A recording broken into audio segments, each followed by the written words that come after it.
नमस्कार, मेरा नाम है डॉक्टर पुरु धवन और आज इस वीडियो में हम दोबारा से कुछ नया लेकर आए हैं पैरालिसिस पेशेंट के लिए और वो है एक नई टाइप की एक्सरसाइज। हर पैरालिसिस पेशेंट की जो एक्सरसाइज की रिक्वायरमेंट होती है वो अलग होती है क्योंकि हर किसी में अलग-अलग तरीके से इंप्रूवमेंट हो रही होती है।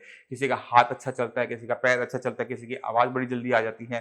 तो आपको सबसे पहला काम क्या करना होता है, अपनी इवैल्यूएशन करनी पड़ती है कि आपको किस चीज़ पे काम करने की ज़्यादा ज़रूरत है। अगर आप ढंग से चल रहे हैं, आपका हाथ नहीं चल रहा तो आपको हाथ पे एक्सरसाइज ज़्यादा करनी चाहिए। ये से समझना किसी भी पैरालिसिस पेशेंट के लिए बहुत आसान काम है। तो इसी में ही आज हम आपको बताएँगे कि किस तरह से आप ये जो इलास्टिक बैंड्स होते हैं, जो मार्केट में ईज़िली अवेलेबल होते हैं, हमने इसे ऑनलाइन मंगवाया था, मेरे ख्याल से ये 700-800 रुपए का आया था। इसको आप यूज़ कर सकते हैं। जिनके पास ये ना हो, उन्हें भी घबराने की ज़रूरत नहीं होती। आपके घर के पास कोई न कोई ऐसी शॉप ज़रूर होगी जहाँ पे इलास्टिक मिलता होगा, क्योंकि ये भी इलास्टिक है ना, सेम इलास्टिक।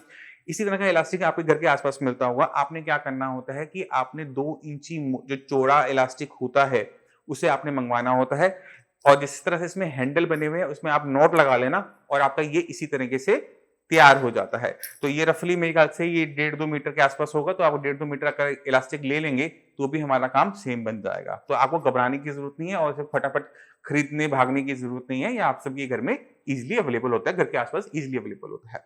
तो इसका हम यूज़ करेंगे, इसे कैसे यूज़ करना है उसे समझने की कोशिश करेंगे, मगर इससे हम आज करेंगे अपने आर्म की एक्सरसाइज। अब मैं उम्मीद करता हूँ कि आप मुझे पूरा देख पा रहे होंगे। आपने इस इलास्टिक को लेना है, अपने पैर के नीचे दबाना है और जहाँ पर आपने घेरा बनाया था या जो हैंडल बना हुआ है, उसमें अपना हाथ डालना है। इसे पकड़ने की ज़रूरत नहीं है। अब आपने क्या करना है, ठीक है? ये बहुत मुश्किल नहीं है, ये आसान काम होता है, मगर इससे क्या हो रहा है कि आपकी जो बाइसेप्स है, वो स्ट्रॉन्ग हो रही है। अब आपने अगर अपने हाथ को आगे बढ़ाना है, तो आपको अपनी बाइसेप चाहिए। अगर अपने हाथ को घुमाना है, तो आपको अपनी बाइसेप चाहिए। तो ये जो बाहरी एक्सरसाइज होती है, वो बेसिकली हमारे एल्बो जॉइंट की हो रही है कि हमारा एल्बो जो जॉइंट है, हमारी कोहनी है, वो ढंग से काम करे। अब जो हमारी कोहनी है, ये इतनी ही जाती है, ये सिर्फ़ अपना 180 इधर गई और इधर गई, इतना ही मूव करती है ना, तो हमने बस इतनी ही एक्सरसाइज इसकी करनी होती है। तो हम इसी तरह से इसका यूज़ दोबारा से करेंगे और दोबारा से देखेंगे। आपको लगता है कि बहुत आसान है, मैं तो थक ही नहीं रहा, ये तो बहुत ईज़ी है, डॉक्टर साहब ने कैसी एक्सरसाइज बता दी। आप इलास्टिक को थोड़ा-सा छोटा कर लो, तो ये और टाइट होता चला जाता है। तो आप इसके लेवल्स को कंट्रोल कर सकते हो, उसको आपने कहाँ दबा रखा उस पर। अगर मैं इसे लूज़ करता हूँ, तो आप देखेंगे कि मेरे लिए और ईज़ी हो जाता है। आप टाइट करेंगे, ये आपके लिए मुश्किल होता चला जाएगा। तो आपको इसमें किसी की हेल्प की ज़रूरत नहीं है। अपनी एल्बो की एक्सरसाइज आप बहुत अच्छी तरीके से कर सकते हो। इसी तरह से आप कर सकते हो अपने शोल्डर की एक्सरसाइज। अगर आपने पहले इवैल्यूएट करना है अपने हाथ को कि आपका हाथ पूरा ऊपर जा रहा है या नहीं जा रहा। तो आपने लिया और कोशिश करनी है कि इसे ऊपर पूरा लेके जाऊँ, स्ट्रेट कर दूँ। तो दोबारा से करेंगे इसे एक बार दोबारा से। इस तरह से आपने इसको स्ट्रेट करने की कोशिश करनी है कि आपका हाथ जा रहा है या नहीं जा रहा। तो अगर आपके हाथ में ग्रिप ना भी हो, तो आप इसको हैंडल को अपने अंगूठे और उँगलियों के बीच में फँसा लीजिएगा और इसको इस तरह से आप ले जा सकते हैं। आपके हाथ से निकलने के चांसेस कम हो जाते हैं कि आपको करना पड़े। आप इसे 5-10 बार करेंगे, आप समझ जाएँगे कि इसमें आपकी बहुत ताकत दिखनी शुरू हो गई। और जैसे मैंने पहले बताया था कि इसे लाइट करना आसान है, इसे हार्ड करना भी आसान है। तो आपका कंट्रोल रहता है कि आपने कितनी ताकत लगानी है। इससे आपकी आर्म की जो मसल्स हैं वो बहुत सॉलिड होनी शुरू होती हैं। अब जब हम आर्म की एक्सरसाइज के बारे में बात करते हैं तो अपनी मसल्स पे क्यों काम कर रहे हैं इसको जानना भी आप सभी के लिए ज़रूरी हो जाता है। जब आपको पैरालिसिस हुआ था तो आपके ब्रेन में क्लॉट आया था, नस फटी थी, तो ब्रेन के एक हिस्से ने काम करना कर दिया था बंद। अब ब्रेन काम तो कर रहा है बट वो कम कर पा रहा है। कम करने की वजह से क्या हो रहा है कि जो ब्रेन से सिग्नल हमारे हाथ में आते थे वो पहले की तरह नहीं आ रहे थे। तो मान लो कि पहले आपके जैसे घर में 220 वॉट की बिजली आती है, अगर वो 100 वॉट पे आने लग जाए तो क्या होगा कि बल्ब तो जलेगा तो सही बट लाइट कम होगी। बिल्कुल सेम आपके साथ हो रहा है कि ब्रेन से सिग्नल आ तो रहा है बट उस स्ट्रेंथ का नहीं आ पा रहा कि आपकी आर्म को वो चला सके। अब अगर आपको अपने कमरे के अंदर लाइट चाहिए कम वोल्टेज के अंदर तो क्या करोगे? आपके पास ऑप्शन होता है कि आप नंबर ऑफ बल्ब बढ़ा लो। तो क्या होगा कि थोड़ी-थोड़ी लाइट सबसे आएगी, तो आपके कमरे में लाइट प्रॉपर हो जाएगी।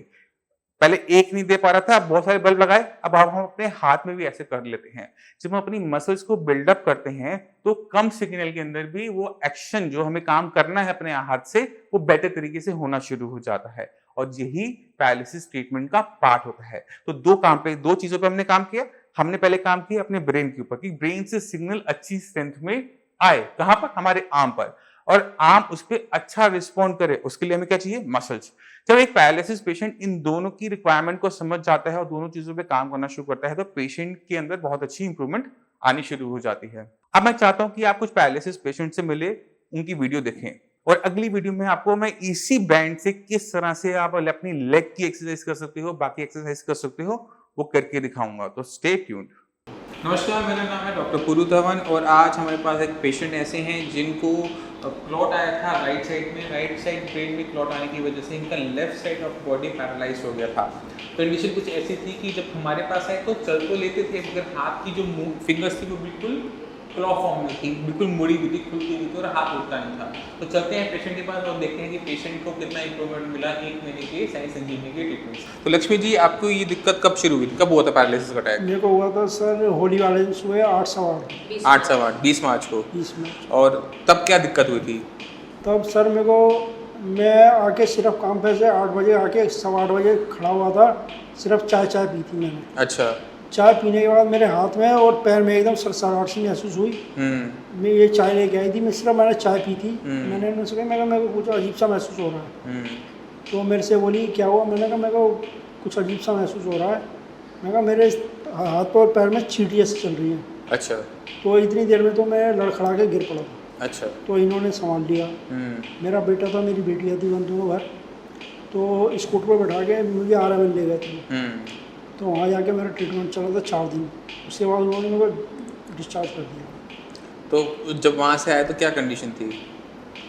उस समय तो मैं लेफ्ट हैंड साइड पूरी अनकॉन्शियस थी, कोई मतलब मेरे फेस वगैरह पे, आँख वगैरह पे पूरा लेफ्ट साइड हो चुका था।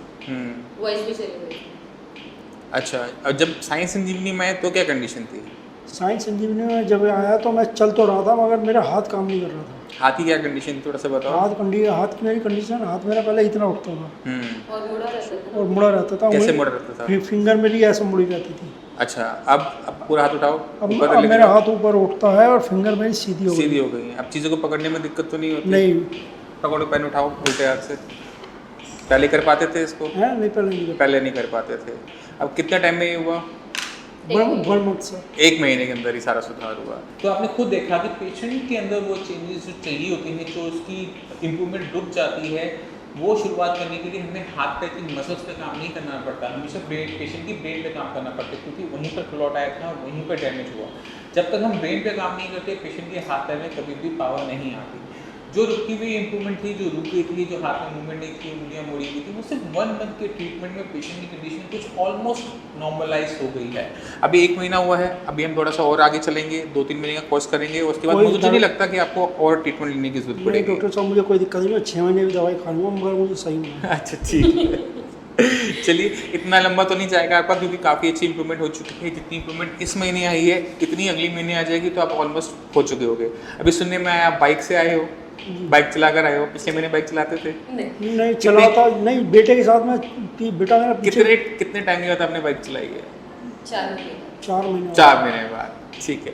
इनमें बहुत तेज़ी से बहुत अच्छी इंप्रूवमेंट आने का एक रीज़न ये भी है कि इनकी जो डैमेज हुआ था उसको भी बहुत ज़्यादा टाइम नहीं हुआ था। अगर ये पेशेंट 6 मंथ के बाद आता तो उसमें इंप्रूवमेंट धीरे धीरे होती, क्योंकि ये अपने उस टाइम के अंदर आए जब ब्रेन के अंदर डेवलपमेंट हो रही होती है। तो ज़रा सा भी हम उसको पुश करते हैं तो वो तेज़ी से इंप्रूवमेंट दिखा देता है।